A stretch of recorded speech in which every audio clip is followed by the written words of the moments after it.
Hey everybody, thought I would make a wrap-up video to this Nazca line work I've been doing. It's just apparent to me that if this was indeed the function of the Nazca lines to extend them out over the whole Earth, it seems to me somebody was using these to map the Earth a long time ago.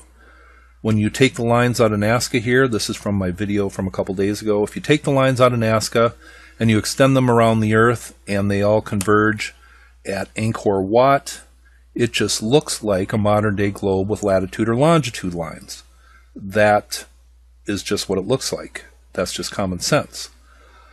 So that brought up a couple other issues that I wanted to go over, and one of them was the very first upload I did was Graham Hancock talking about these really ancient maps that are really strange and mysterious. This is the Piri-Reis map. And this was made about 600 years ago, and it was drawn off much earlier maps that haven't come down to us. And what's really interesting about these is it shows the Earth very accurately, and it even shows the northern coastline of Antarctica, and that is something we did not discover until the 1800s. So how could that land surface be mapped on this ancient map? Somebody had to be mapping and charting the Earth a long time ago, and maybe, just maybe, it was done out of Nazca. Now, another thing that was brought up was maybe this was the old equator of the Earth. This line starting at Nazca, going through Angkor Wat, and then just going around the world. A direct line between Nazca and Angkor Wat. Now, that is very interesting. If this was indeed the old equator of the Earth, then the old North Pole would have had to been in southeastern Alaska. So that's kind of a tough concept to grasp, how the Earth would have got thrown off its axis by so much. And then I remembered a couple uploads that I have done, and one of them, Michael Tessarian talks, or he quotes from a book by Allen and Dallaire called Cataclysm Earth, one of the best books on an ancient cataclysm that happened around 12,000 plus years ago, where we were hit by something big, maybe a fragmented comet or asteroid.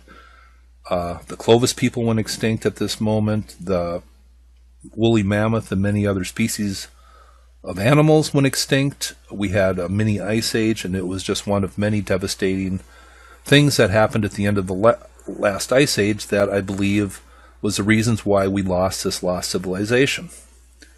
But it says this: studies have shown that at 10,178 BC, or over 12,000 years ago, the celestial pole was inclined at an angle of 30 degrees from its present position. This in turn strongly suggests that the terrestrial axis then oriented differently from today. So, maybe this indeed was the old equator of the Earth.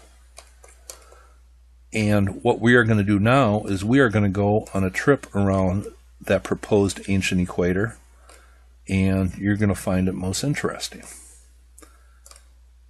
And here we start off from Nazca, and we're going out into the Pacific, where there really isn't anything. And what you notice is it skirts right alongside this remote island, the only island really out here anywhere. And what is this ancient island? It's Easter Island. The fact that this line goes pretty much right next to it, and before sea levels rise would probably have gone right over land. So that is very interesting. Now we're just going to keep on going around the Earth here, and this next thing I want to show you pretty much right on this ancient line. And if you're talking about just off by some few miles out in the middle of the Pacific, that's pretty much a direct hit. But it's this site right here, and I wouldn't have even thought about this if I didn't have this place marked, and it just happened to fall right next to this line. But I want to show you what's down here in case some of you don't know. But I found this on another guy's channel a while back, and I did an upload just to show people what's down here. But what's really interesting, I don't know how much you can trust Google Earth, but down here on the bottom of the ocean, right next to this line, is this giant spire coming out of the bottom of the ocean. Oop. Now, I don't know how much we can trust Google Earth, and I don't know how well I can operate my computer right now, but that is what it looks like. And it's thousands of feet high, and it pretty much falls right on this old ancient equator, if you want to believe that. Okay, I'm going to get my north-south lined up again here, and we are going to keep on going. And the next spot, of course, it crosses is Angkor Wat right here. And if some of you don't know what Angkor Wat looks like, this is what Angkor Wat looks like. It's just a beautiful ancient sacred temple, and it's really huge, and that is what it looks like. So we'll go back to Google Earth now. Keep on going around the Earth on this ancient equator. And in Pakistan, it almost goes right next to Mohenjo-daro. And if any of you know the strange, weird history of Mohenjo-daro in the Indus Valley in Pakistan, that's interesting. And if we continue this line around the Earth, what would an ancient alignment be without it going... I'm going to show you this here. Here are the Great Pyramids, and this line goes right between, pretty much right over the base of the middle pyramid. So that's how accurate this ancient line is as far as being aligned with Giza. It's going right through the Great Pyramids. Now we're going to back out. Hope you're patient, following along. But this ancient line is very interesting. And it comes back into South America here. And the last spot, it goes right by Machu Picchu also. And also I did an upload today, and I will leave the link below for that. But what it also goes right over, and I'm talking right over, is the ancient fortress of Ollantaytambo in Peru. And here is Ollantaytambo, and you can see that that line comes right up the valley, which is pretty amazing. That ancient equator line goes right over Ollantaytambo. So I thought that was, I mean, literally right over it. So that tells me that Ollantaytambo is a very ancient place. And the Inca have built there, but the original foundation, I believe, is from this lost civilization. And we're back out at Nazca. So this ancient equator, you would have had Easter Island, Angkor Wat, Giza, Ollantaytambo, and Nazca all on this line. And we have evidence that maybe the Earth was thrown off its axis a long, long time ago, around 12,000 years ago. So maybe, indeed, this was the ancient equator of the Earth, and all these ancient sites, Easter Island, Nazca, Giza, Angkor Wat, maybe they were all put on the equator, and that is the answer. I don't know. I just think that is a very interesting theory, especially with the evidence that maybe a long, long time ago, the ancient North Pole was up here in southeastern Alaska, and I'll try to find the links for anybody who wants to read into that. And one last thing. I want to show you this. Down here at Giza, from Giza up to this proposed North Pole is 6,215 miles. From Nazca up to this North Pole is 6,215 miles. From Nazca to Giza is 7,677 miles. So if you plot that out on a piece of paper with a base of 7,677 and angles going, or the two sides going up, 6,215 miles, if you put that up on a piece of paper, a flat piece of paper, you are going to have a triangle, a pyramid with angles of 51.5 degrees, the exact same as the Great Pyramid. Is that just a coincidence?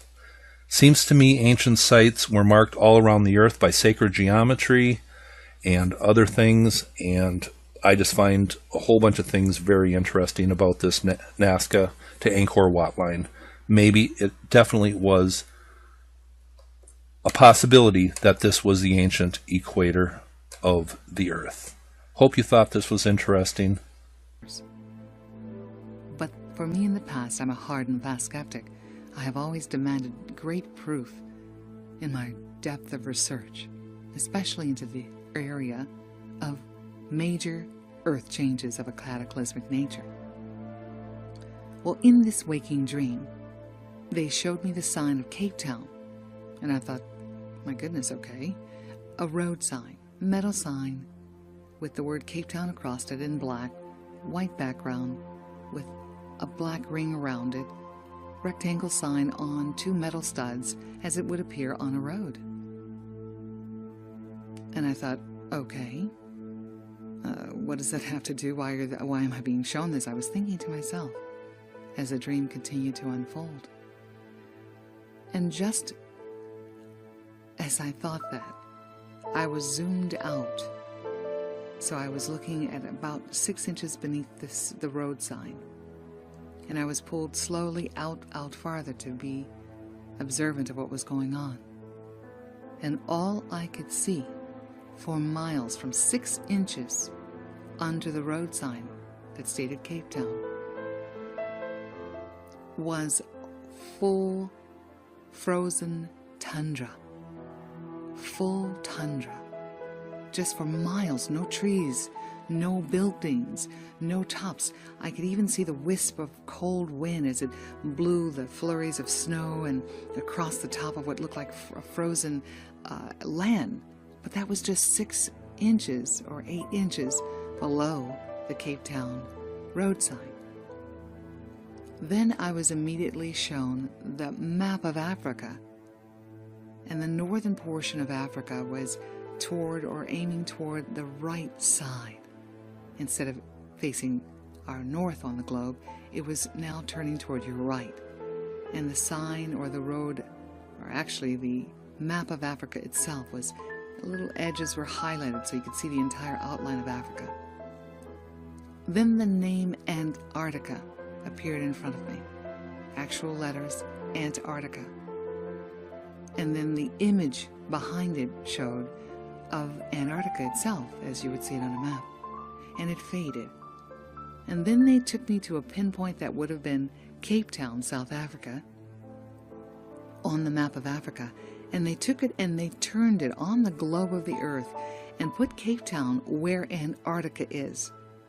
And then they showed me the word again, Antarctica, or the new South Pole, Cape Town, South Africa.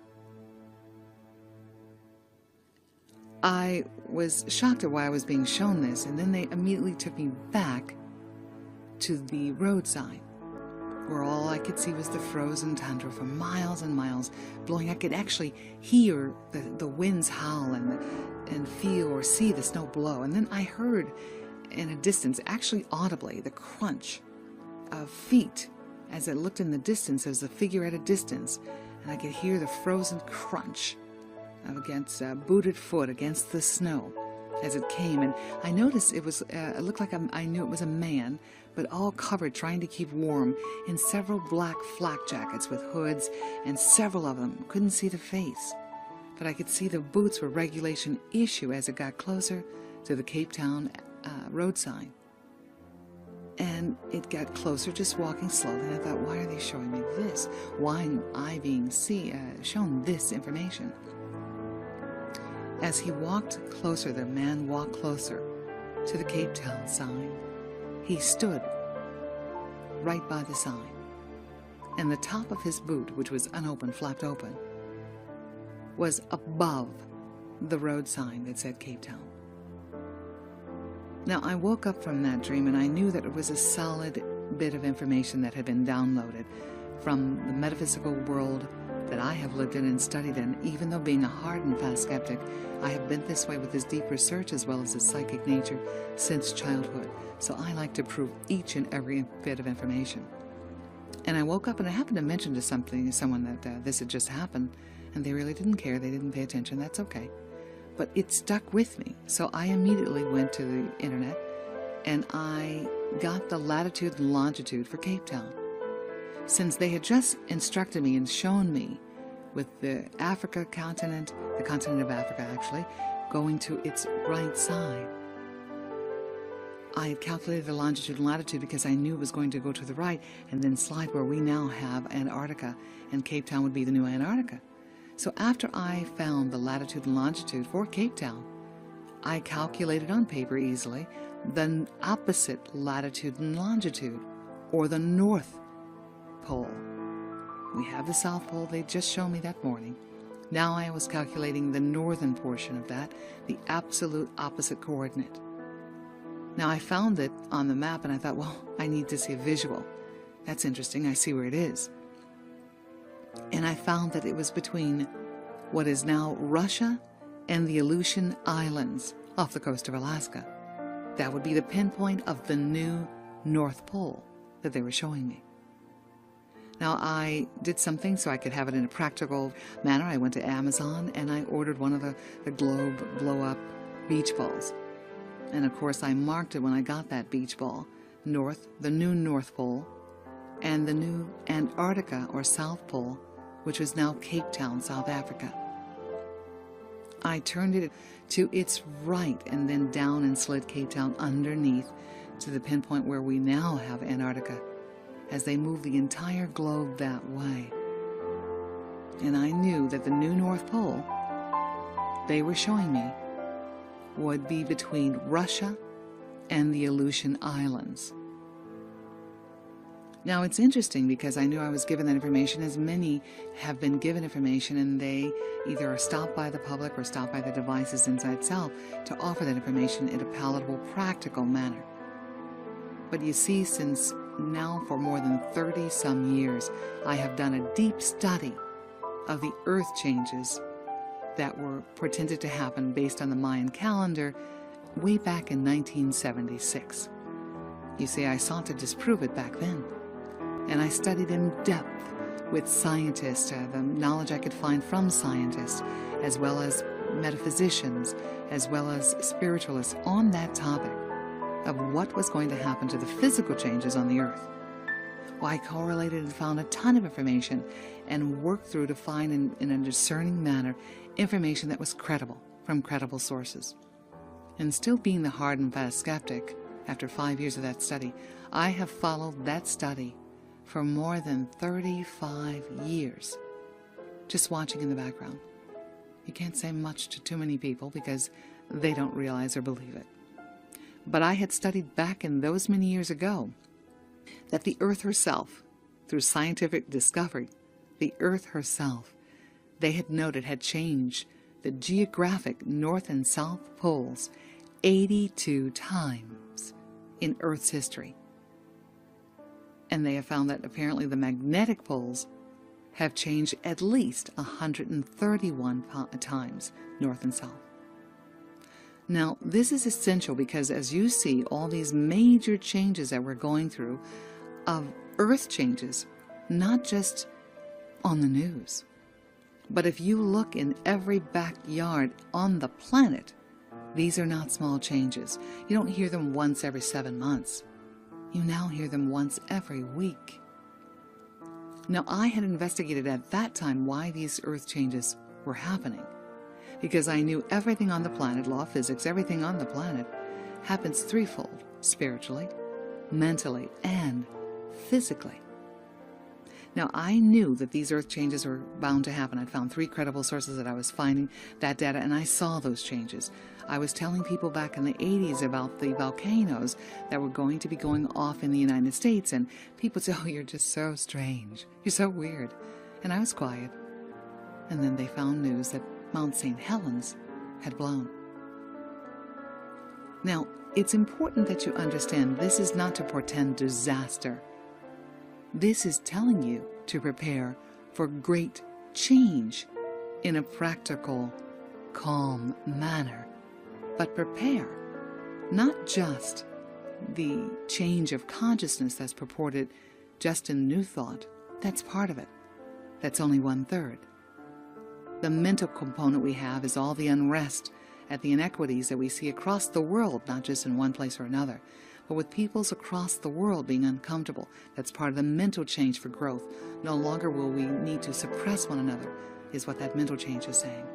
And the physical changes, you see them with the severe flooding, severe volcanic activity worldwide, earthquake activity exponentially increasing every week, to hitting Washington, D.C., to hitting Oklahoma, to hitting every part that you haven't even noticed because we're too busy in our day to pay attention.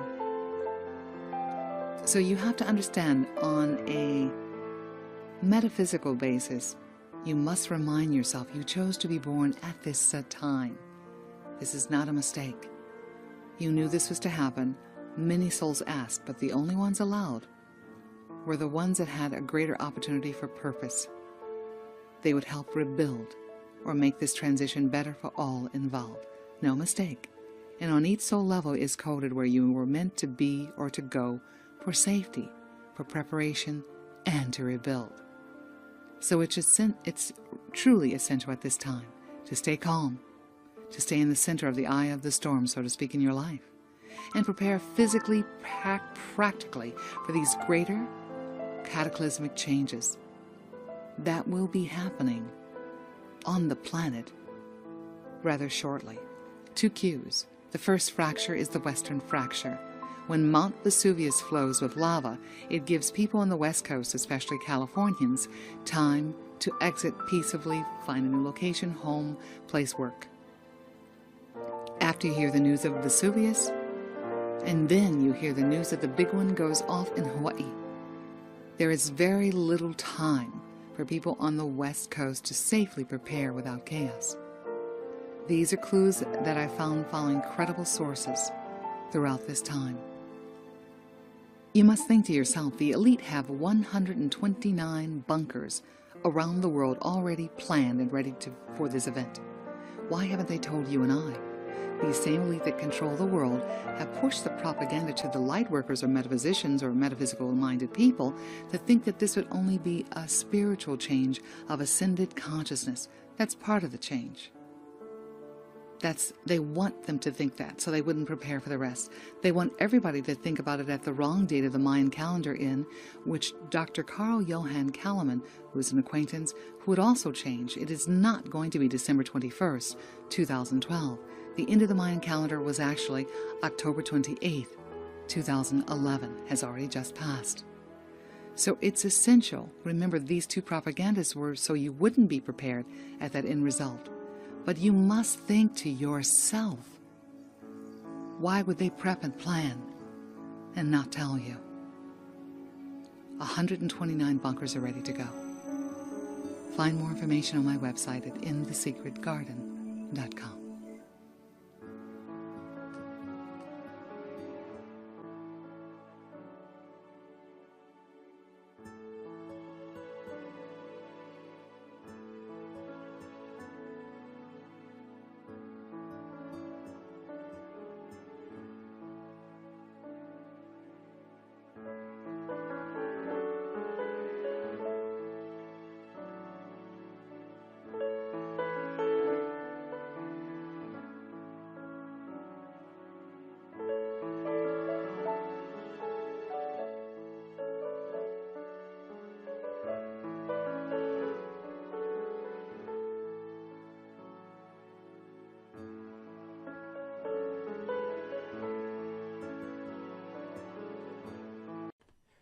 Scientists are warning that the magnetic fields are shifting, the poles may flip, and things could get really, really, really bad. Ladies and gentlemen, Rex Bear Leak Project, how the heck are you? Just when you thought it couldn't get any more exciting, you decided to go to youtube.com/clandestine Time Lord and watch Leak Project. I know, it's crazy. It's one of those addictions you don't like to admit, but here it is. Now, what's fascinating is the shield that actually protects the Earth from solar radiation is literally under attack from within, according to this article. This article has been written by Alana Mitchell and just came out. Great article. I'm going to leave a link in the video description box directly from undark.com.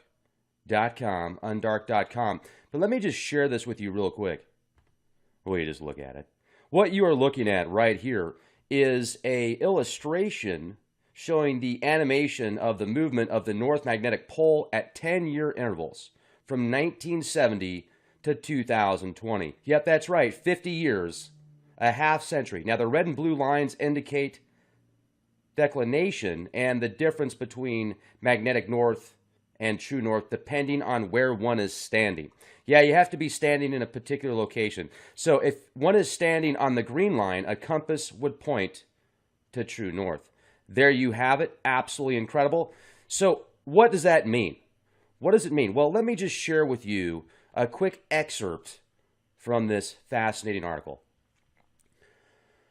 Here it is. Now, it was originally titled, "The Magnetic Field is Shifting, the Poles May Flip, This Could Get Bad."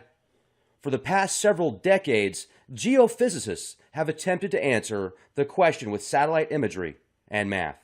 Yep, that's right, figuring out how to peer deep inside the Earth to the edge of the molten metallic core where the magnetic field is continually being generated. And some might say, well, Rex, what about the hollow Earth theory?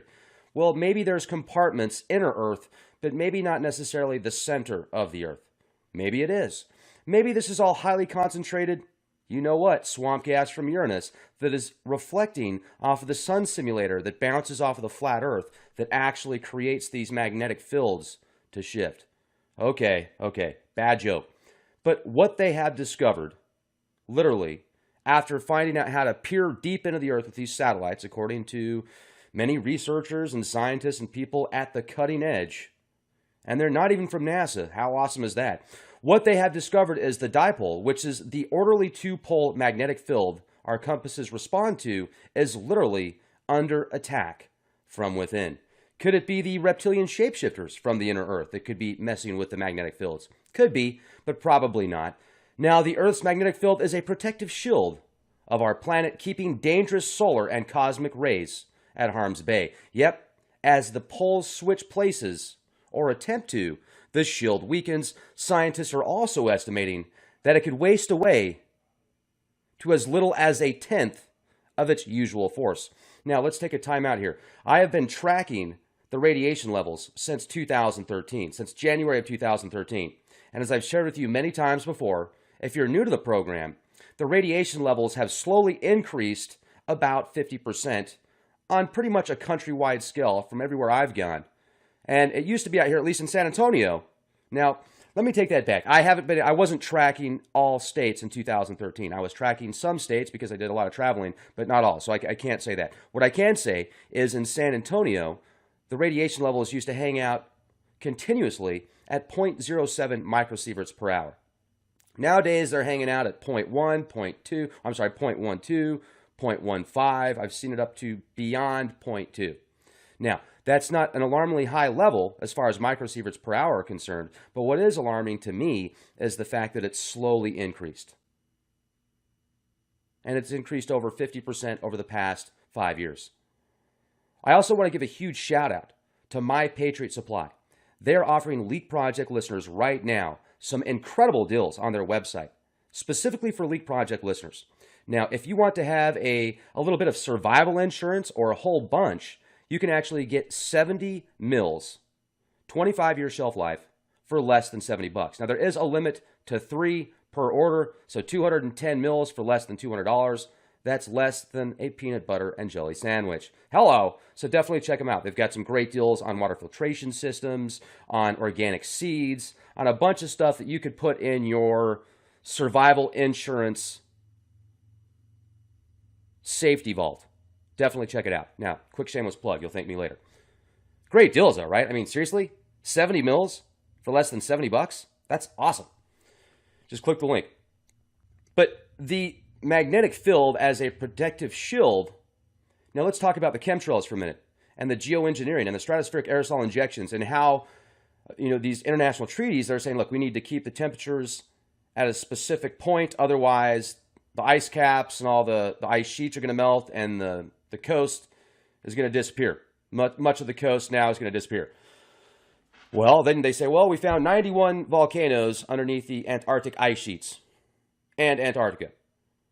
Newly discovered, supposedly. So, what if, where am I going with this? What if there's actually this global application to block the entire planet and cool the planet? What if it's also going to be used as a solar radiation and some type of protective shield, because they know that the poles are going to shift? So this is their way to protect the Earth as much as possible if the poles shift. I'm also listening to a awesome song right now. This is a song that is, where is it? Well, it doesn't matter. It's off of the Batman soundtrack. Hello. Where's it at? Yeah. The Dark Knight. All right. So anyway, if you add this to the podcast, if you add some background music sometimes, it just makes it that much cooler. Anyway, I digress. What if they're attempting to protect the planet as much as possible, and they're trying to put some type of force field around it? Because imagine these magnetic fields weakening to 1/10 of the current strength, or of what 10% of what it should be. Imagine the damage to satellites, to infrastructure, to the digital web, but also to biology, plant life, human life, etc. It would be catastrophic. And what if this, and they have been talking about this for years, how they found these poles are shifting, the magnetic poles are shifting, without a shadow of a doubt. There's plenty of evidence. Now, it doesn't mean it's going to be like a quick instant pole flip, but when you read and do your research, they say, according to the experts, that it usually takes 1,000 to 10,000 years for these poles to completely flip. Yet they say last time it happened, it probably happened within a lifetime. What if it was within 24 hours, 48 hours? For example, let's get deep here for a minute, folks. The Adam and Eve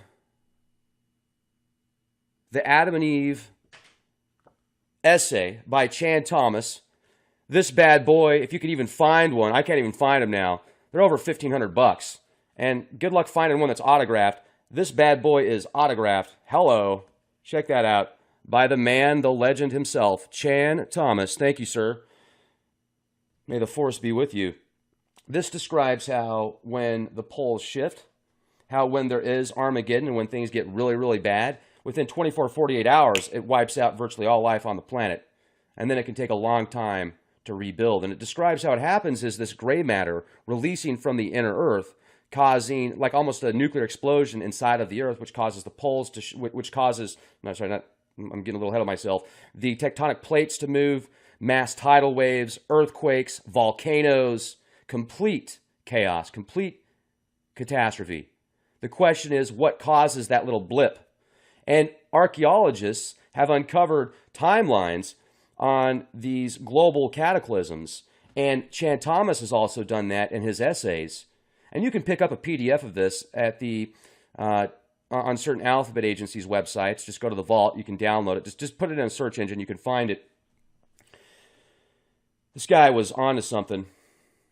Otherwise, they wouldn't have made that material classified, and then because of freedom of information, declassified it years later. And a lot of people think that the film 2012, a lot of the stuff from that film came from this book, from this essay. But maybe we do have hope. Maybe these stratospheric aerosol injections, maybe they've got a plan to attempt to prevent the Earth from being wiped out from solar radiation. Now, there's even a discussion in this article at Undark, Truth, Beauty, Science, describing how satellites, when they get too much solar radiation, then it compromises their information. They actually lose memory. Losing memory? Think about that for a minute. What about human beings being walking DNA farms that have server capabilities, storage capabilities, walking DNA server storage facilities. People want me to do a thing on gray goo. They want me to do a podcast on the black goo. Well, they've got DNA self-replicating computers now, folks. That sounds like gray goo to me. Self-replicating. Combine some nanobots in there that can rewrite things at the cellular level. You could throw in some nanobots and some sewer water and create CDs. I mean, wow. So, do people even listen to CDs anymore? I'm sorry, MP4s, okay? All right, I've still got CDs. I'm just saying. Compact discs. Have you ever heard of them? Some people, they're like, what's that? Anyway, all right. You know, do you guys, anybody listening to this podcast right now have like LPs? Like we're talking the albums, scratching the albums. Any DJs in the house? Remember growing up, friend of the family, his basement was like full of records. Probably 20,000 records downstairs. It was awesome. Okay, so they also discuss how streams of particles from the sun, galactic cosmic rays, enhanced ultraviolet B rays, radiation damaged ozone layer, etc. What about the satellites? What about the infrastructure? What about the nuclear reactors hooked up to satellites? What about what's going to happen to the oceans? What's going to happen to, if the ozone loses 90% of its ability, does that mean that water will actually leave the ozone so it won't recycle back in the Earth? Is that what happens to certain planets that have been around for X amount of time? They start off as water worlds, end up as deserted wastelands. So doing the research, it says, let me do a little more, let me share this with you. The time spans of these random distributed, with most being between 0.1 and 1 million years. So they're saying anywhere from 100,000 to 1 million years is how often these pole shifts happen. On average of 450,000 years. Last time this happened was about 780,000 years ago, give or take a few years. And they say the last time it happened, it could have happened very quickly within a human lifetime. Yeah, you don't say. Kind of like when they find giant woolly mammoths with food that's micro-frozen. They're like micro-froze. Just instantly.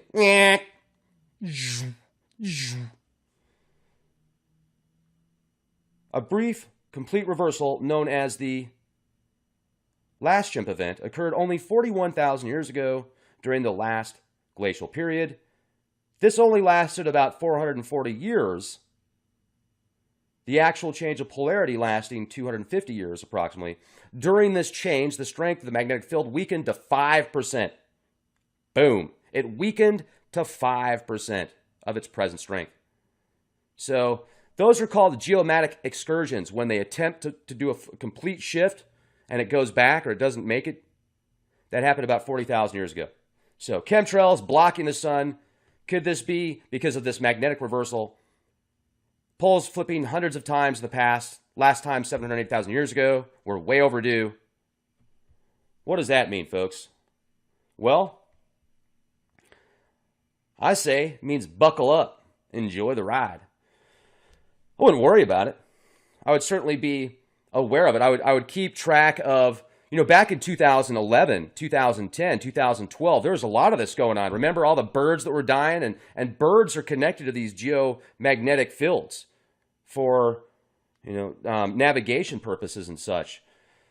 I remember that, just go back, look up in the news a few years ago, they had to change flight paths. They had to change lights on the flight runways because the digital GPS stuff was not working properly because they were picking up these, geomagnetic anomalies and such.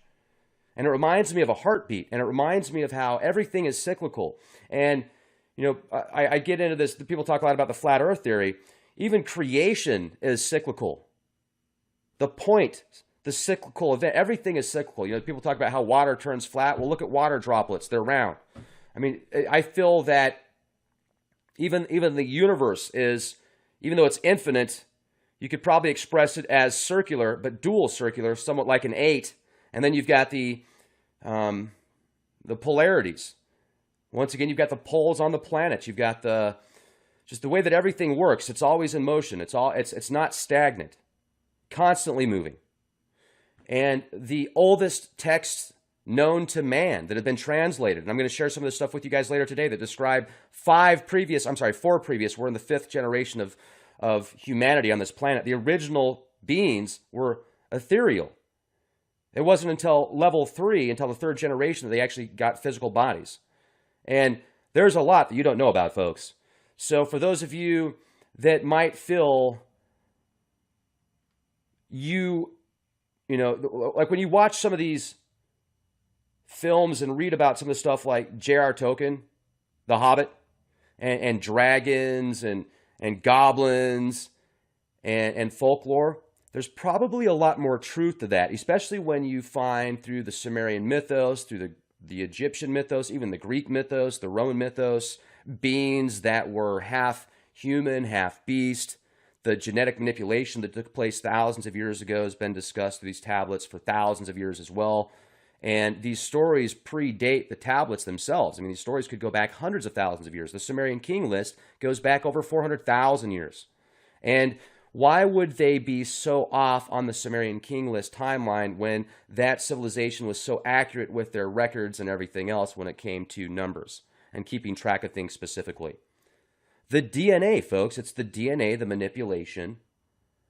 Certain beings feeling like they have the right to play God and keep us suppressed after they create us, because you go to these Gnostic texts that talk about how we were created greater than those that created us, or at least Adam was, the type 1, type 2.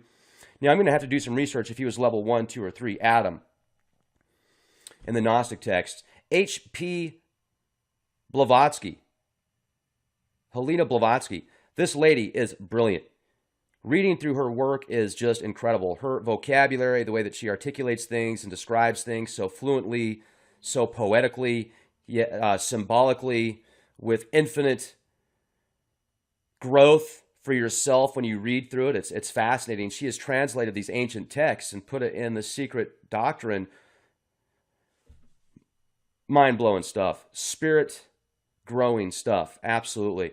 So make sure to check out later today, live, I'm going to have Robert Stanley on the show, 8 p.m. Central. Be there or be square, and you want to be round, because it all starts with the circle. That looked more like a pyramid, didn't it? Circle, pyramid, cube. The Borg cube, the infinite circles, and the triad, trifecta, pyramid power. There you have it. There you have it. So now that we know that we're long overdue for a magnetic pole shift, now that we know the possibility of why they might be doing this global application of geomagnetic engineering, maybe they're attempting to divert this stuff. And it's so freaky that they're actually having to come up with conspiracies to offset it. I think there's a whole bunch of reasons, folks. I mean, don't get me wrong. I mean, they definitely do it for weather modification. They're definitely doing it to attempt to keep the planet cooler. Yet I wonder if there is an application in play that we don't know about to also act as a protective barrier around the planet, as some type of force field, kind of like the film Highlander 2, where they have to create a force field around the planet because they destroy the ozone, and then the ozone rebuilds itself. Well, maybe they're doing this because of this oncoming geomagnetic pole shift. There's probably something in play. Maybe they've got nanotechnology around the planet right now, like these little nanobots that are rewriting the ozone at a code level, and they're learning how to create this like cellular biological force field.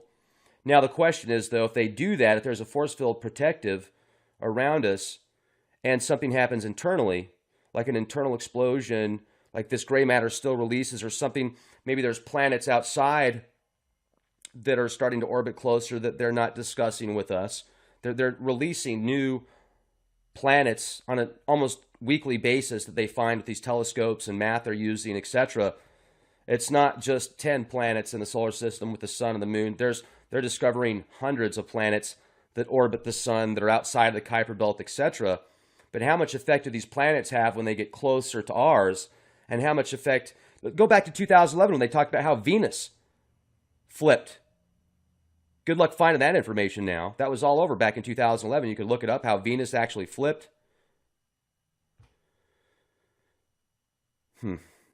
So then imagine all the asteroids and comets and